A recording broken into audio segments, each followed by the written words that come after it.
Take a break from your busy schedule and join Harold Sala for Guidelines, a 5-minute commentary on living. Do attitudes ever change with the passing of time? I thought of that recently as I read through a pocket-sized anthology of sayings and wisdom. The little book, about 100 years old, contained the reflection of educators and world leaders between, say, 1850 and 1900. This, you must remember, was before the automobile, the radio, the computer, and 2 world wars that thrust the world into the atomic age. As I read the quotations of famous people, there was a theme that kept repeating itself, namely, that work is not only a good thing, but it is endowed with honor and decency. Teddy Roosevelt is quoted as saying, "I pity no man because he has no work. If he's worth his salt, he will work. I envy the man who has work worth doing and does it well." John Ruskin, the English writer and reformer, died in the year 1900. He wrote, "If you want knowledge, you must toil for it. If food, you must toil for it. And if pleasure, you must toil for it." Toil, he said, is the law. Pleasure comes through toil, and not by self-indulgence and indolence. When one gets to love work, his life is a happy one, end quote. Ruskin, who taught at Oxford, would have a tough time selling that philosophy to college students today. Historians have called it the Protestant work ethic, a code of morals based on the principles of thrift, discipline, individualism, and yes, hard work. It had its roots in Calvinistic Protestantism, which moved from Switzerland to England, then to the U.S. It was the fuel that drove the Industrial Revolution and the taming of the West in the U.S.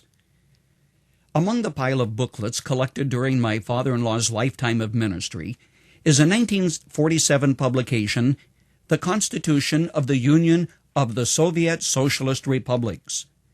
Article 12 says, "Work in the USSR is a duty and a matter of honor for every able-bodied citizen, in accordance with the principle, he who does not work, neither shall he eat." I wondered if the communists who framed that document knew they were lifting a quote from Paul's letter to the Thessalonians, where he wrote, "For even when we were with you, this we commanded you, that if any would not work, neither should he eat." Today we need to rediscover the dignity of what we have grown to dislike, work. Sweat and calluses have gone the way of the horse and buggy, and with the changing culture, we've lost something important. The feeling of accomplishing something, the pride of seeing your labors produce a harvest, and the good feeling that you put in a full day's work for a day's wage. When Bob Vernon was an undercover agent, he sat down on a curb one day beside a young man who looked as if he was part of the drug culture. "What does pot sell for back where you came from?" he asked. The young man answered, "I don't know, don't use it anymore. I've become a Christian and stopped doing drugs." They chatted for a few minutes, and Vernon asked, "Where are you going to work?" "I'm not," he said. "Work's not for me."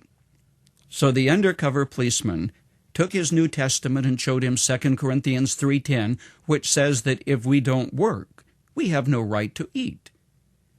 The young man thought for a few minutes, and then with resignation said, "Well, if that's in the Bible, then it's for me." And Bob Vernon helped him find work. Jesus labored in a carpenter's shop, not a cathedral or an office. He used his hands and showed us that God embraced sweat as well as purity.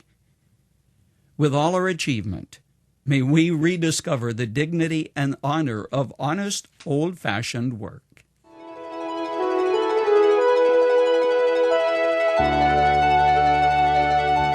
You've just heard Dr. Harold Sala with Guidelines, a 5-minute commentary on living.